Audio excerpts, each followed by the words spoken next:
Okay, so now I'll tell you, see, in any technology, irrespective of whether it's UiPath, .NET, Java, anything, right? Everywhere you will use variables. So variables are your temporary mean to store the data. For example, see, we were discussing about that tool, right, on the other day. I forgot the name of that. What we say? What was that? So, this one, tool for your accounting? Oh, okay. Cadence. No, Cadence. Cadence. Okay. Cadence. If you take example of Cadence, right, you might be filling the information on your screen, but it has to go till your database, right? So there are three things that is happening. See, your Cadence is a front-end application. Okay. From there is something called middleware to connect to your database. And database is where your data resides.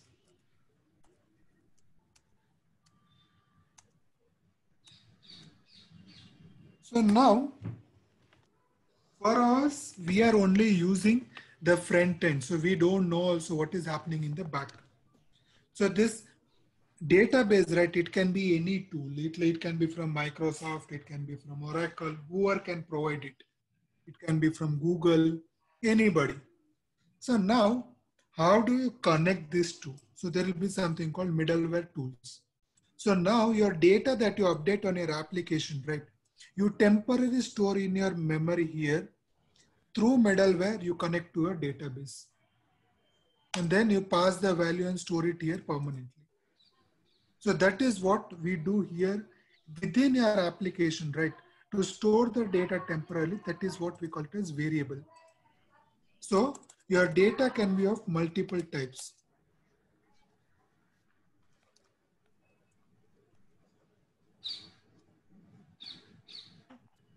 Data can be stored in formats. See, for example, you go to some website, right? See, we all live in India. By default, you go to any website in India, your in the telephone section, your country code plus 91 is defaulted. And under telephone section, right, you can only enter some numbers. Okay. Even if you enter ABC, it will not accept it. You are giving that strict validations, right? So that is what we do it in this data types. Type is nothing but the way you want to store your data. See, under email ID, you have to have some formats, right? Like it should start with some name, then @ and then whatever is a service provider.com. Like that, in multiple places, right, you'll come across multiple validation. And that is what we control using data types. Okay, so what this, if you remember, I don't know if at all when you're studying, if you have come across, right, this is how in other languages we have used the values. We say Z is equal to X plus Y. And then you'll get the result. Not sure how many of you can remember this. This is what we might have learned in our education. Yeah. So what we are telling system is, I have a variable of X, store the value of 10 temporarily. I have a variable with a value of Y and store the value of 20. So X and Y are your variables, okay? And then you are doing some operation on that, okay? So these are temporary data. See, if you close this tool, right, the data that is stored will get wiped off. It's not permanently stored. So sometime, right, in your previous languages and all, at the end, you will say that X is equal to blank. So you are nullifying your, what we say, memory value. See, forget about this. In most of your applications, right, that you use on your Windows, sometime you get a blue screen. All of a sudden, your system will reboot. See, as I said sometime back in one of the class, like our hard disk, can crash. Our memory card can crash. Correct? Anything can crash. Why it crashes? Have you any time realized it? Or do you know why it crashes? See, these memories are designed to you write something, you overwrite it. Suppose, see, today, for example, we have stored some data here. Tomorrow you'll store some movie. After you finished watching, you delete it, you copy another movie. So always your space, right, what you see here will keep on changing based on the amount of data you have used. Correct? So this data, right, see, if at all we have this fragment option. See here, you can see here, out of your entire memory that is allocated, so much space you have used. At some time, you might have used maximum 80–90%. Then you will keep on deleting what is not required to get your space. So what you're doing, the memory that is written here, right, you're cleaning that memory and something else is getting overridden. Completely you cannot delete it. See, you have so many softwares in market wherein you can retrieve your data long back from the day you purchased your laptop. See, all these investigation agencies, right? Whatever you do, you cannot completely, do a, what we say, bypass your memory.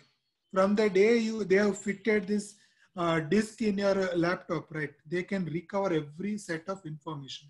And that is what this disk are designed for. Write the data, remove it. When you remove it, right, it has a temporary storage with the minor values created, which can give you each and every information, what was there in the past. Though your space gets cleared out, but it will have each and every information. So previously, if your movie was of 1 GB, right, today your system will keep a 1 KB file so that it doesn't occupy your space, but it has the entire track history of what you are doing in the machine. That is how all the premium agency companies, right, they track. The reason why they confiscate machine is this is how they retrieve the data. So same way, this data is right. When we keep on doing multiple time writing, overriding, deleting, that is where sometimes your area of the memory gets corrupted. For the memory to work perfectly fine, right, it has to be always full circle. Your data goes in a circular basis. If somewhere memory is blocked, right, it cannot do the right set of operation. And that is why your machines will keep on frequently crashing.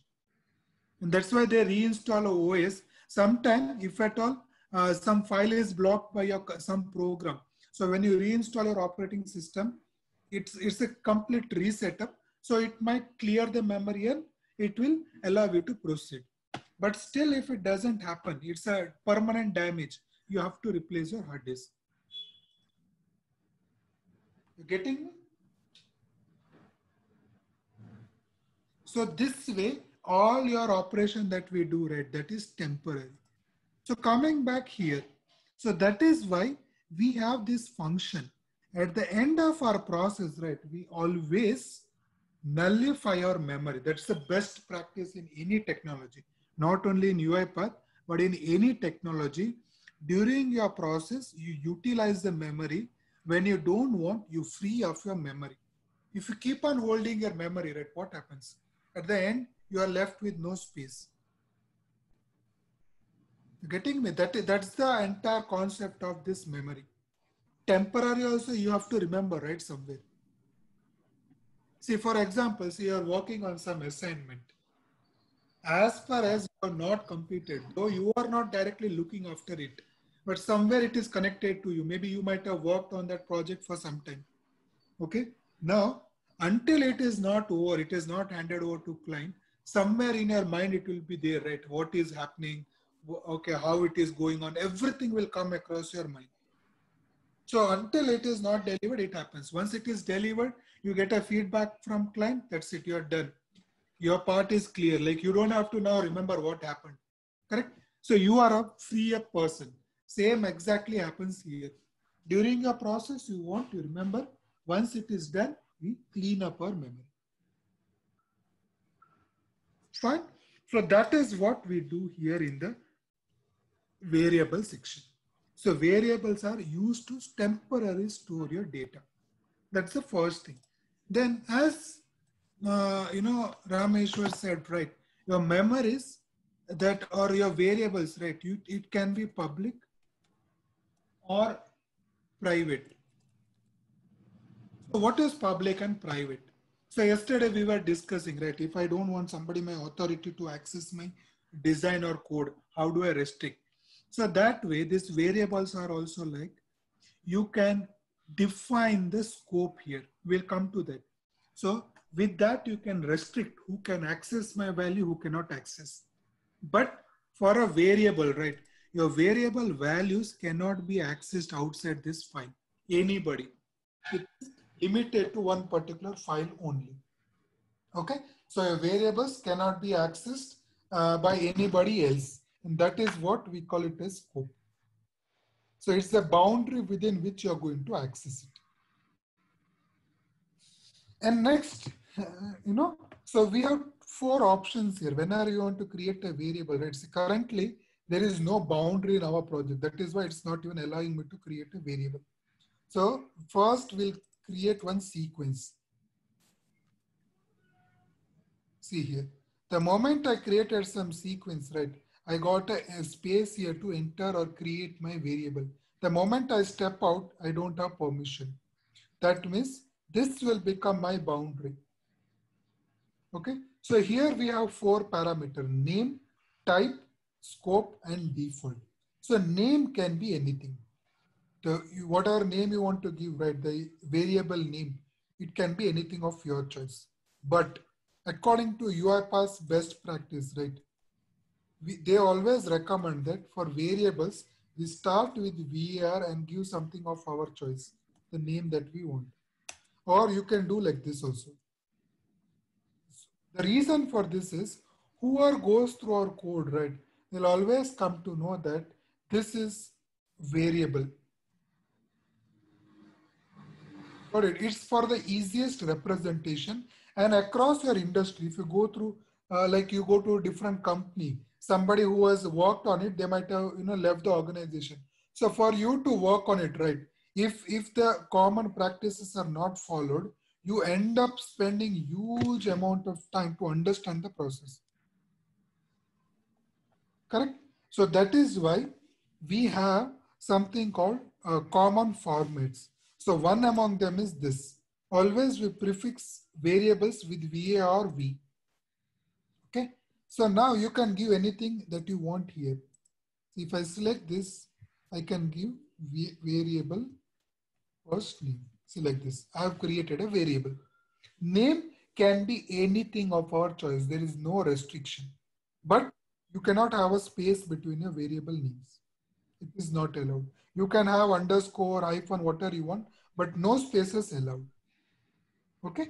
Next, we have type. So that's what I was telling here. Like you can decide what values you want to pass it. It can be like your numbers, it can be date, it can be whatever format you want. That gets selected here. If I select here, right, you have multiple options. See here, Boolean means true or false. Integer means numbers.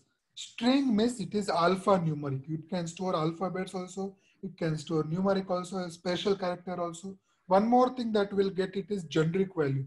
Generic value means it can store anything. It can be numbers, again alphanumeric, special character, everything is possible. And that's the 2 common that we use, either string or generic value. And by default, whenever you create variable, right, system will select string. Later you want, you can change any type. Then if you want this data table, then you can store it in a tabular format. So when we come to this data scrapping or Excel concept, right, that time we are going to store data in data table. Then array. Array means a bunch of values together. So that is where we're going to use arrays. And apart from this, you want, right, you can select multiple options from here. Whatever thing that comes in Microsoft, right, all such types you can store here. For example, you want to store something in date and time. See, within date and time, you have so many formats. So whichever suits to you, you can select it.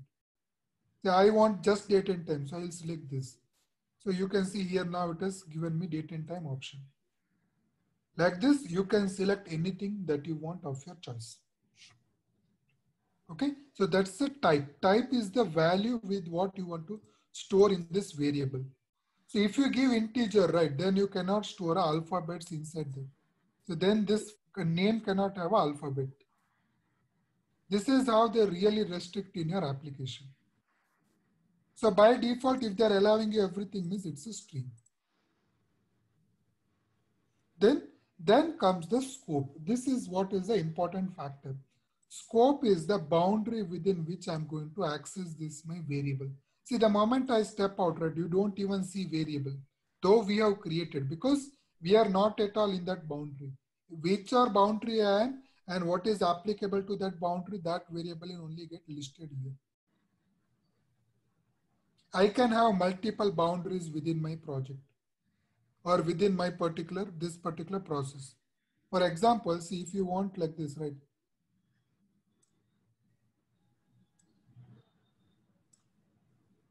So I'll name it something better.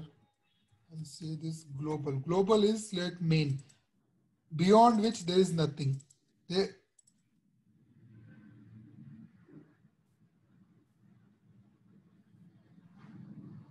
here.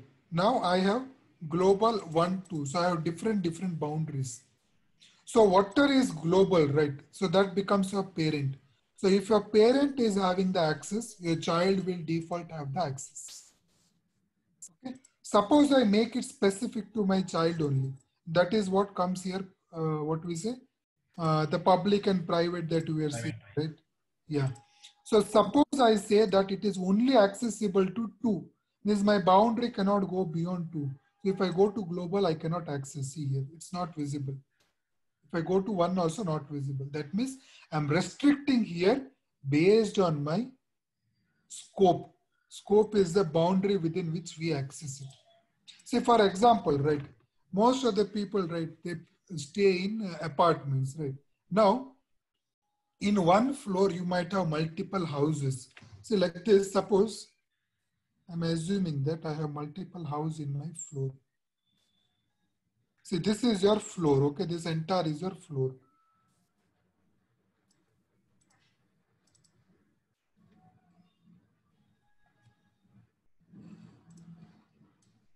Now, I'm just giving for your understanding.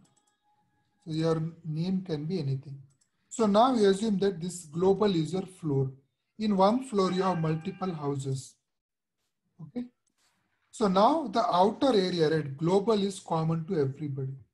Will your neighbor claim that this is their house or this is their house? No, right? What is yours will be yours. You cannot claim theirs, they cannot claim yours. But what is common? Your corridor is common. So nobody can make that as their private property. That becomes your public. Same way you have amenities, right? Suppose, in your amenities, what is common to the entire apartment remains common. Nobody can claim ownership of them. Exactly same is here. Your scope, right? Your scope is what is defined. See, now if I go to 3, I cannot see. If I go to 4, I cannot see because this is exclusively I have designed for 2. If I make it global right now, see if I make it global, if I go to 3 also can access it. If I go to 4 also can access. This is how I restrict my value. Restrict in the sense, if I don't want this particular part to access my value, I limit only till here. I hope you are able to follow me, right? Yes. Yeah. Okay. So now this is what is your scope. The scope is nothing but the definition is the boundary within which you can access. That's the ultimate thing you have to remember. Your boundary can be anything. It can be anywhere. That's what I said. You can have multiple boundaries. So within which you can access is what is your scope. And default is the pre-default value that you get it always whenever you load your application. Just like how I said, +91 you always get it, right? See here. So this is pre-defaulted value. So that is what we give as default. So that means every time you launch your application or every time in this case you run your program, right, the default value will be loaded. I have option to change that value, override the value, everything is possible. But the moment I close it, when I rerun this process, the default value is loaded. That is how the process goes on. You're getting me? So any doubt still here?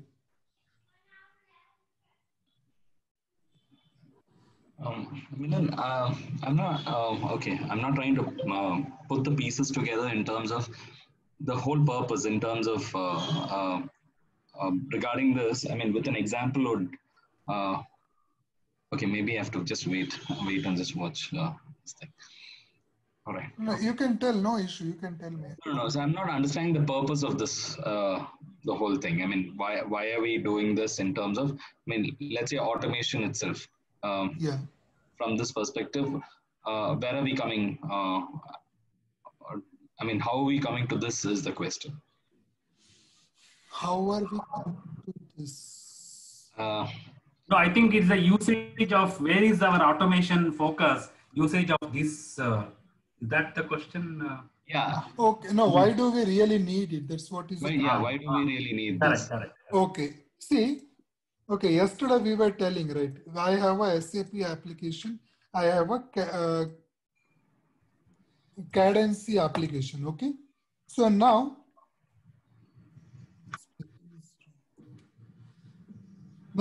see, you are reading some data from SAP, okay?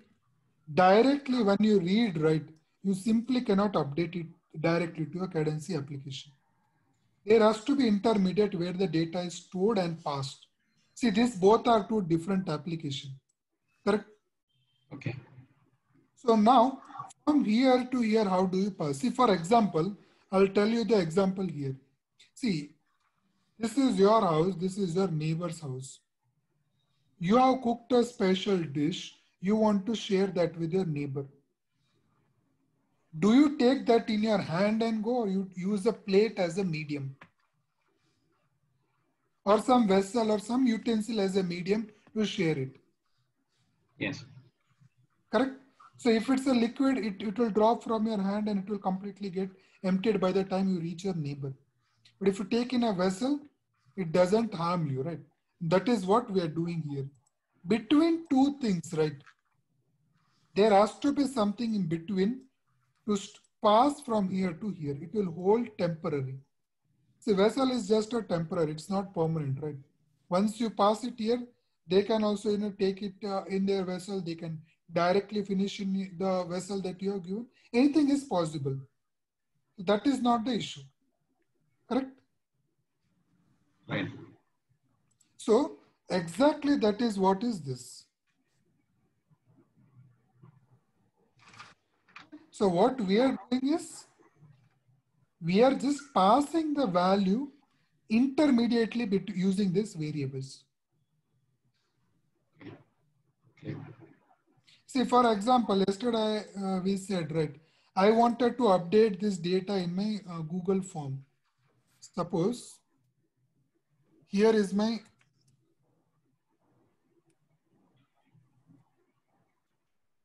website. Okay, I want to search something here. Now, using automation, if I want to search here, how do I search it? Manually means we can open, type everything, I can do it, right? But using automation, I want to do, how do I do it? I have to pass some value here to search, right? That is where this variable comes into picture. Intermediate, if it's what we say, intermediate, you can pass it. See, though it's very high level, actually I should not take it, but let me show you one example how actually automation works. Okay, then you'll get a better idea to understand this. Just don't worry about this design. Anyways, we're going to come later, but I wanted to show you. See what.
Now, without doing anything, right, I'm going to run this program. Just see how it works. Now, there is no human intervention. See, once I start my process, I'm not going to even touch the machine, not touch my mouse or keyboard. You see that it will automatically open the browser. It will go to the URL that I have defined. Okay, it's going to search for that product, whatever I searched it. Okay, and then it's going to click on search button. See here. So did we do anything in between? So what I told is, see what I said to the system is open the browser. Which browser to open? I'm saying here. What to search, that I'm saying here. What to click, everything I'm saying here. I don't want any human interaction at all. So these all are intermediate. Tomorrow I want to change this, I can change it.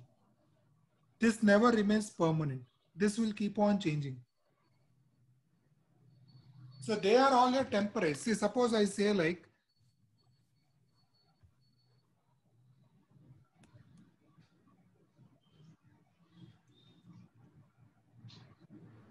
I change this now. See, rest of my program remains same. I'm going to close this. Okay, and then you see here, let me execute it.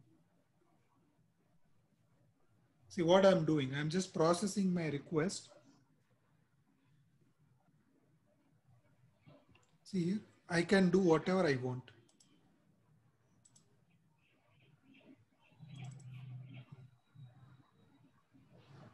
That means I'm telling system what to enter in the URL, what to search, everything I'm telling to system. I don't have to interact anything.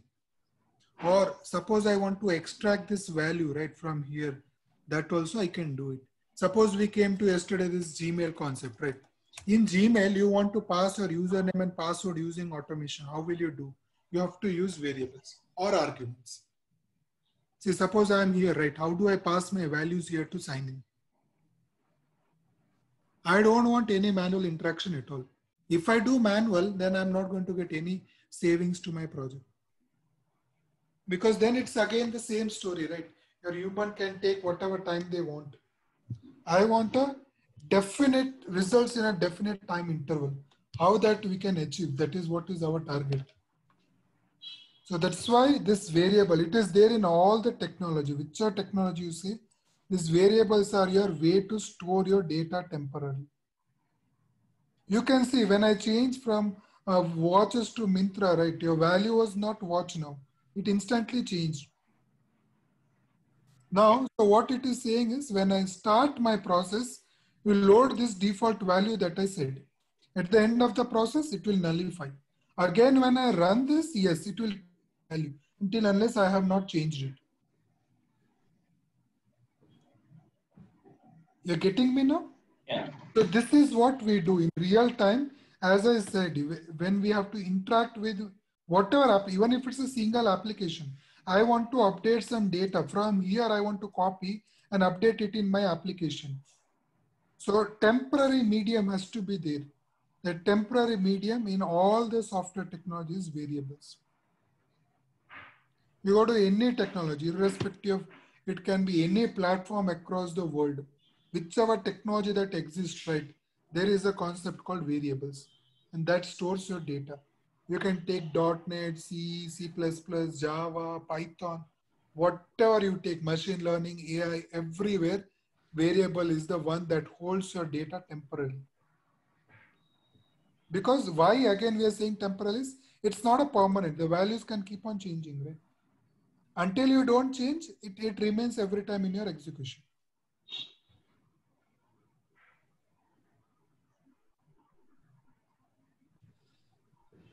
Got me? I hope this at least gives you a better clarity. Yes, it does. Okay. So this is the purpose of using variables. So Now, here, Milan, so we can give the transaction codes. For example, SAP, if I'm using any particular T code transaction, yes. so we can give this T code, SAP T code in this variable also. Yeah, anything you can do, anything you can store. So that it should go and pick up that transaction code from SAP, pulls the data from there and store it here. Yes. Okay. Here it is temporary. Once the process ends, the value has to go. It cannot store. So between intermediately, you might be using somewhere.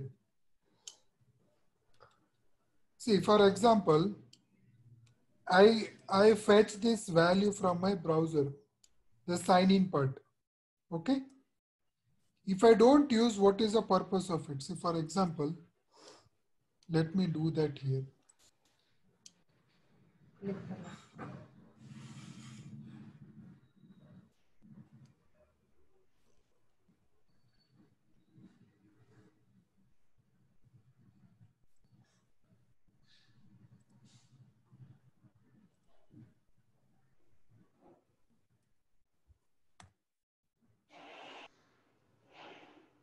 See, now what I'm doing is, I have read the text from the page. Mm-hmm.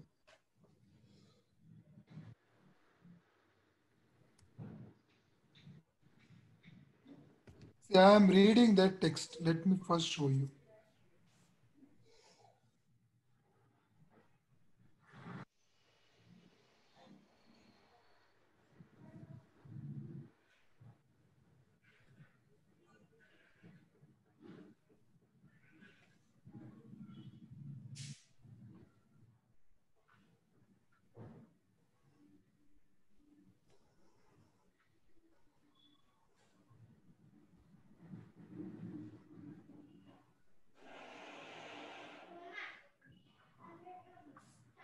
Okay.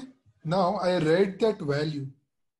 If I'm not using anywhere, what is the purpose of reading it? See, for your reference, I have written that value here, what I read, right? See here. So what did I do?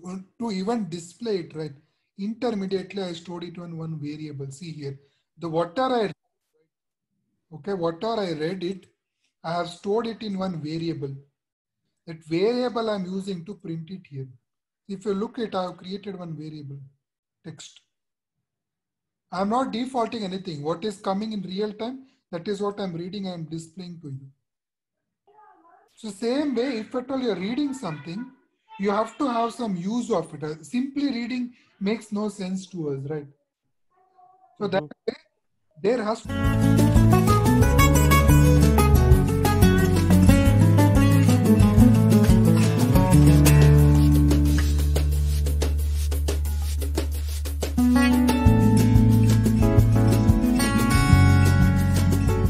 some purpose. That's where you want to utilize these variables. Okay. So when we are doing a front-end application, right? See, as I said at the beginning, when we are doing front-end, we never know what is happening at the back end. But at the back of its memory, right? This is what everything will be happening. See, for us, it's very easy to type it here, right? You can see we have written so many things. Okay. So now you see here the best. Okay, this is another example. If I close this without saving, what happens? The data is lost. So if you look here, right? See, if you look here,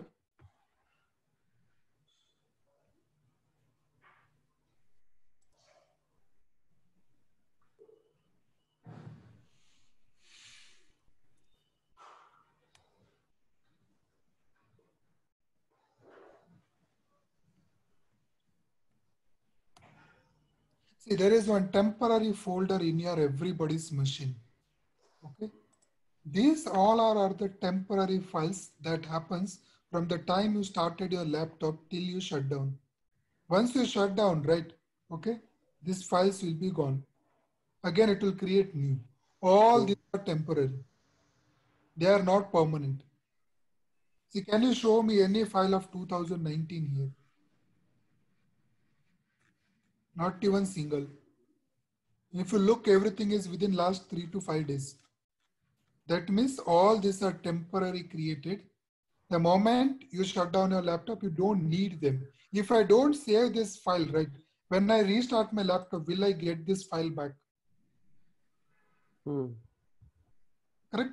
It is gone. That is what it is. These variables are also a temporary storage. Until you don't save it, it doesn't exist. Okay.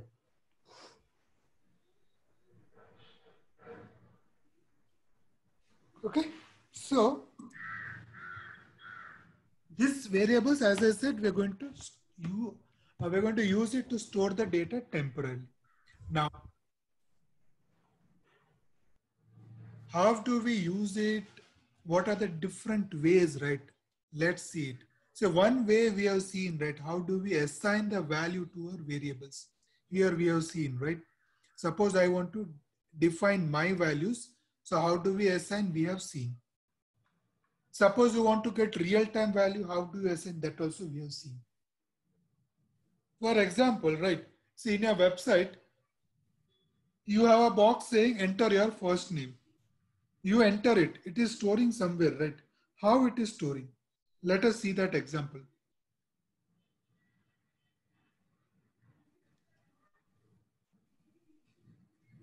PC stuck.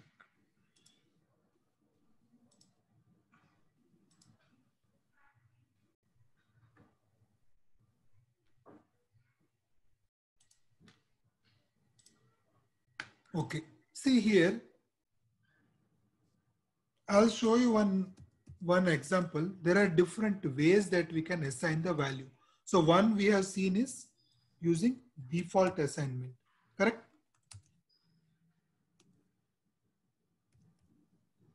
Next, we have real-time assignment. And third is hard-coded assignment. Okay, so let me show you two versions of this default assignment. Where is our variable text? See here. I have something called first name. Okay, see here. What I'm going to do is I'm going to default this to one value. Okay, see here, whenever I start this program, right, default value has to be Kuber. Okay, so what I'm going to do is for your reference purposes, I'm going to display the default value.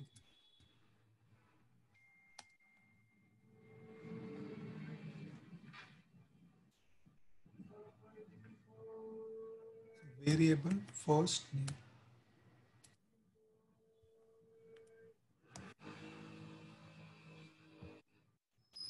Okay.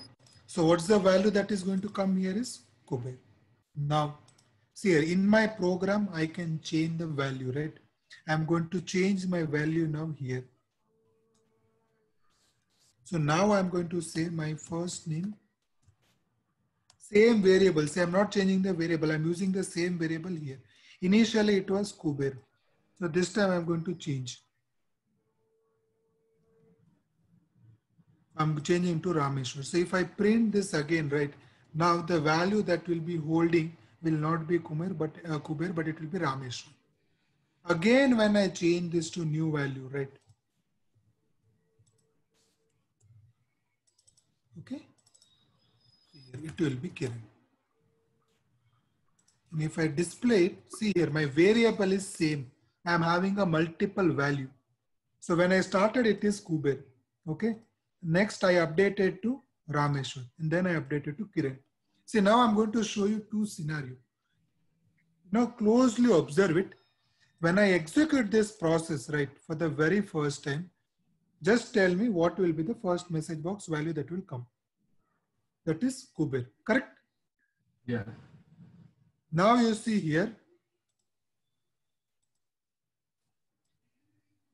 if I press on OK, right, what we were doing in our program, we are updating the value. So this time I'm updating to what? Rameshwar. The value now that is stored in my first name, right, that is Rameshwar. Next I click on it, right, next time I'm updating to what? Kiran. So same variable, right, I have used three different values. Okay, now you see here, this is what is interesting and this is what you have to understand. If I click on OK, right, my program is finished. Now when I start at again execution, right, what will be the value that will come in the first name? Is it Kiran or is it going to be Kuber? Kiran, no? Sorry? Kiran. Okay. Yes. See, this is what I told. When you finish your program, right? Okay, your values will get completely emptied out. So now, though last value was Kiran, that is correct. But when I run this again, right, that previous memory is lost. I'm not saving it, right? So my memory is lost. So now you see this time again, it will start from Kuber. Again, I'm updating to Rameshwar, Kiran. Again, when I start it, it will be starting from here. But after this, you have hundreds of steps, right? Okay. In all the 100 steps, the value that will be coming is Kiran. You got it? So within your current program, right?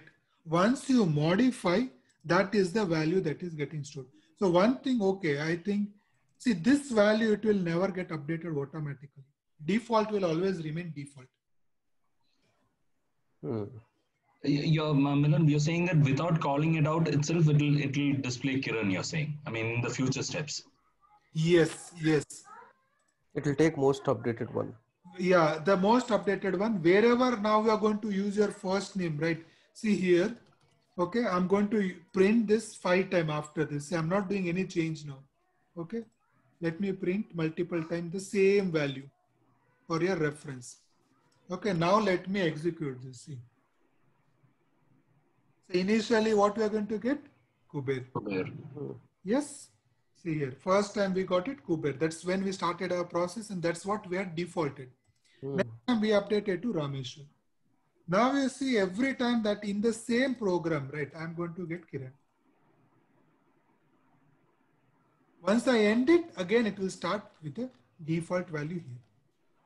So any more in my process, right, wherever I use first name, right, that is the last value that I updated here, that is Kiran. I can change it again here. See, this many times I printed Kiran, right? Now I'm going to change this value again, update to something else.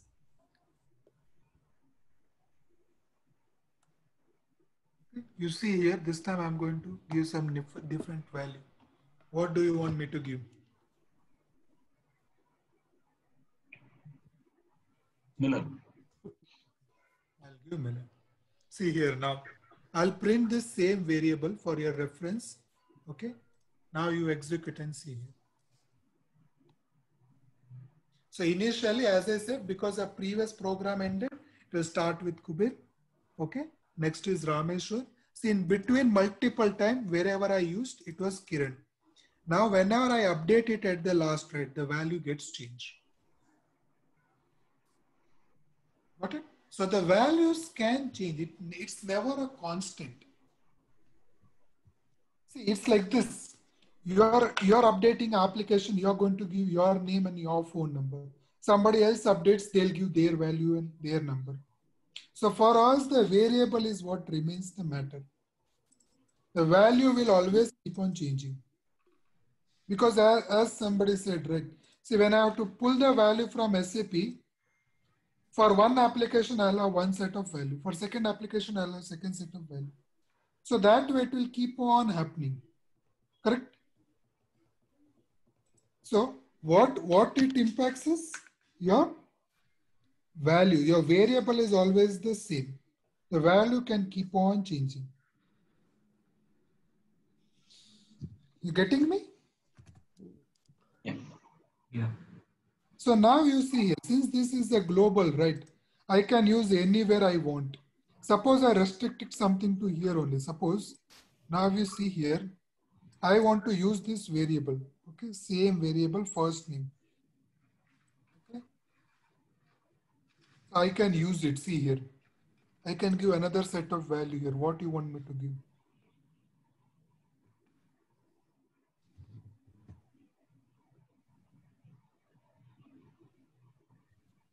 See, now we are talking about only few data, right? In Yes. case if the data is huge, right? So again, it will show like one by one after the other, or it will store the updated version of the data. Like in what sense you're asking? Like for example, now we have just called out only, it starts from my Kuber and then ends with Milan. So Yes. since it's a very specific data or a very less data, but imagine if like we are using the multiple URLs there, right? Imagine Yes. we are Yes. using multiple URLs. So it will take the updated version of the URL, or it will keep on changing the URL. Like first time I used Yahoo and then Gmail and then, you know, so different URLs that I've used. So it will keep on showing the different one or what? See, there are two things out of a question. See, one is you are reading one particular record from Gmail, correct? Mm. So it can have your first name, last name, your email, your password, multiple things is possible. Yeah. Okay. Now, at a go, right, at one single go, you're going to only read for one particular candidate. Mm. You will never get two candidates data together, right? Correct. So one candidate you're reading, so you can create multiple variables for different sets of value. Okay. Mm. So now this, you can pass it to any application you want, to Yahoo or whatever it is, Microsoft, Outlook, wherever you want, you can pass it. So you will have both of them open separately, right? If you want, you can even close this and reopen on top of this. As far as this is in your memory, your process is continued. See, first half, what you're doing is you're reading all the value from Gmail. Yeah. You have not closed your process. You're continuing a Microsoft or Yahoo process here. So values are still there. So in the same browser, you open a new URL and you update your data. That is possible. Mm. Okay. But if at all you create two separate processes, one for Gmail, one for Microsoft, then if you don't store it, right, then by the time you change your browser, you will lose your data because you are having two separate processes. Oh, okay. And see here, you can read one set of record. Okay. Same again, create one more set. Suppose first you want to finish reading all values, then you want to update it like this. Okay. You can do that. This is where array comes. You're storing value in the form of array. So there will be two set of records there. They should we should create Multiple, another yes, it set of can be records. multiple, yes. Okay. 90% of the time, right, you're going to work in your single set of record only. See, take an example of human beings, right? You have been given a task. Okay, you are updating 100 customer data in your what is this application? Cadence. Okay, 100. From the input that you have received, right? Will you prefer to go to 100 emails? Okay, just get everywhere first name, first name, first name, and keep it in your memory and then go and update it? Or will you prefer one by one read the name, simultaneously keep on updating at the same time? Which one will you prefer?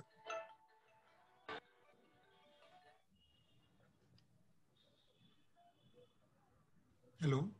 First one, right? Sorry, which one? First one, right? Like first one is like, see, suppose you have received 100 record in your email. Okay? Sorry, 100 record in your email. From you will go to one by one each email, get the first name, last name, okay? Then you go to your respective. So this you are getting, then you go to your Cadency application. You update these two fields. So you're going to create 100 records. Then again, you go to your email, get the phone number, then come here, search for that same customer with the first name, update the phone number. Then you go here, search for the next, total balance. Then you come and update. So again, you search and update. Will you prefer this one? This is your first approach. Or second approach is you have 100 email. Okay. Go to one email, read everything. First name, last name, phone, balance. Second approach. Second, and then You go to Go your to the second email. update everything, then you go to second email and update. This is what we follow, right? Yeah. Same we do in all the software cycle also. We prefer one record at a time. See, this becomes too complex to handle within itself. Okay. First approach is there, right? See, reading is not an issue. But for the second time, every time you have to search for this record and then update. Search for the record and update, which will become very complex. Hello. Call on the phone.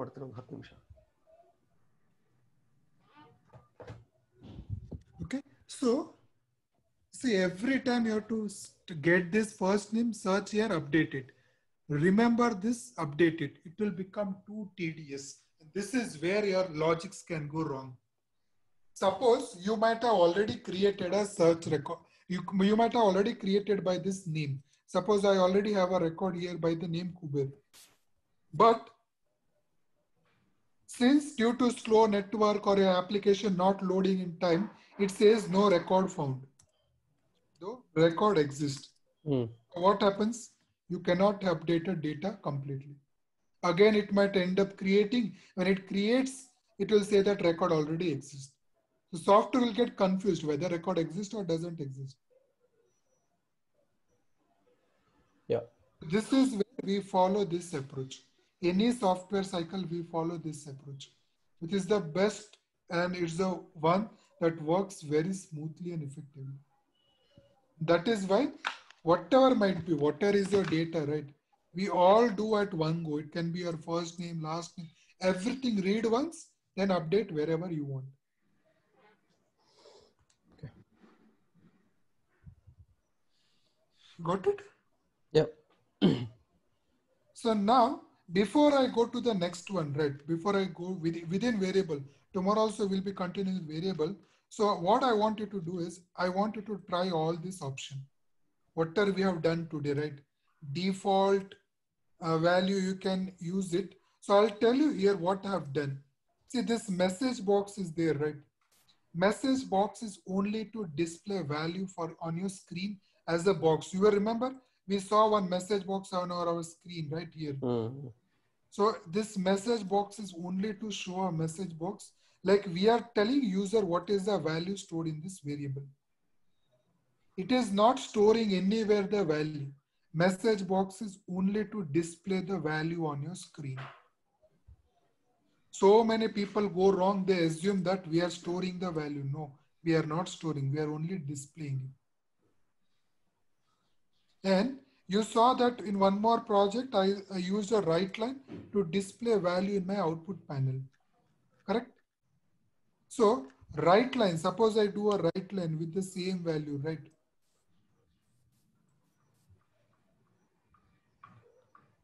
If I do a write line, what it will do is, message box will display a message on your screen. You have to always press OK, OK, OK to go to the next step from here to here. Whereas write line, you don't need to press anything. Automatically your values will be written here in your output panel and it will go to next step. See here, if I execute this, see here, I have to press OK, OK, OK every time. But when I had a write line here, so I don't have to press anything. It will be automatically written here. So this window is only for our reference purpose for developers to see what is the value stored in this. See, the reason why I'm displaying is, right, I wanted to show you if my values are changing, what is the value stored in this first name variable. That is why I'm displaying here or in your message box. It's only for our reference purpose. This write line has to be called out every time after we are displaying. No. You can use anywhere you want, but it has to see. Suppose you don't have any value. Suppose I delete this, right? Okay. Then initially there is no value in your first name, right? It will display your blank. Right. You come till here, then only your values will start coming. Till then, this will be blank. See, if I execute this now, It's a blank. Okay. So if you go to your output panel and see here, the value that is displayed is blank. Now same, if I use it once I update some value, right? So here I'm using it here. Or I can use it somewhere else here also. Okay, so now you see here, it's only for your reference purpose to show you what value it is holding currently. For display purpose. Yes. Milan, this message box anyway, it is showing the variable content, right? What is stored? Yes, both will show you. But see, the difference is in message box that you always have to press OK on your screen. Otherwise, next, it never goes to next. Oh, okay. So see, if I do here, see now until I don't press OK, right, it will not go to my next stage. Okay. So I have to press OK every time. So can't we write something for that as well? I mean, click OK. No. See, the purpose of message box is only for that. You want some user interaction. That is why you are giving a message box on the screen. If you don't want a user interaction, right, you print everything in your write line. You can refer directly. Write line will always see in all these three instances, we never had to press OK. It is simply written for your reference. Once the project gets executed, you will refer it directly here. But a message box, it was displaying somewhere, but this write line is only in the outputs. I mean, is it getting displayed somewhere? No, nothing. No. You see, this is only for developers. Okay. Write anything in output line, right? It's only for your reference. What is the value coming? What's the value going? To see all that, only this write line is given. This doesn't even go to log. Even your message box doesn't store your value to log. It's only for your reference purpose only. See, it's like this. You go to any shop, right? You buy any product. At the top of that box, right, they give you one representative image. It's only that image is for a reference. It's never an actual product, right? So exactly same we are doing here. For our reference, we are telling this is the value stored in the first name. If you don't want, you don't have to use message box or write line. Once you like you are perfectly well into your RPA, right? Now you know that what is the value coming. By seeing your code, you can come to know that what is the value coming here, what is going from here to next step. You don't even have to display this. Initially, to start off with, it is required to help you to understand what is the value coming, what's the value going. See, if I don't use message box or write line, right? How will you come to know the system was changing from Kube to Rameshwar to Kiran like that?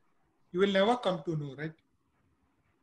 So it's for your reference purpose. We are displaying it for time being. You're getting it? Yeah. And one more thing to tell is about this assign activity. So what we are doing, see, here you saw that I had a default value. Whatever was my default value, I have given here. So I'm telling system that for this variable, this is my value, correct? Same way, see here where I showed you, right? I'm saying for this variable, this is my value. Exactly that is what we did here. So same way here also in your assign activity, right? I'm saying that for my this variable, assign this value. As the name itself says, you are assigning something to your variable. And very important to understand is your value has to go from right hand side to left hand side. That's the step is going to do. Suppose you keep this on your right, this on your left, it will not work. Your value that you want to pass it, right, it has to go from your right to left. That's the concept here. That's what we are doing here also, right? See, what we are doing is from our right, we are passing the value to left. Means we are assigning something to this variable. That is what I'm doing here. So it is for your beginning, we are hard coding it. Next, variable to variable also we can assign, which will come later also. But for time being, you just pass like this and everything has to be inside a double quotes. Otherwise, you will get errors. See, suppose I remove a double quotes. Okay. See here, I'll have an error. It says it is not declared. So you are not declaring. See, if it's a variable, suppose I use a variable here, then I don't have to put double quotes. Because I'm not referring. See, variable means automatically it's assigning that value. Whereas you want to pass any string, right? String has to be in double quotes. So currently what we are doing is we are passing a string of our choice. Share this file with everybody. Okay. Sure. And I want everybody to practice. See, without seeing, this is only for your reference. See, this file that we are going to share is only for your reference. I want you to create your own project. Okay, new one. We don't want even this one. Create a new project. First, use what we say default value. Create 5-6 variable. First name, last name, email, address. Create some variable. Keep all the type of string. Assign some default value. Use message box and see whether you're able to see the value or not. After that, same process, update the value using assign. Change your first name, last name to new value. Again, use message box or right line and display. Assign is a little more, when you're saying assign, it overrides what we have given the input earlier. Yes. That is what it is doing, right? See, initially our value was Kuber. If you look here, right, when it came here, same, your first name variable is not changed. Now the Kuber values changed to Rameshwar. That is why I was displaying here. Now same assign, it's now updating to Kiran. I'm updating the values. That's what I'm doing here. Maybe if you work on it. Yes, you have to practice. Then only you'll understand. You might go wrong. That is no doubt in that, which is absolutely fine. This exercise, right? Today I told 5. Tomorrow you 10 variables.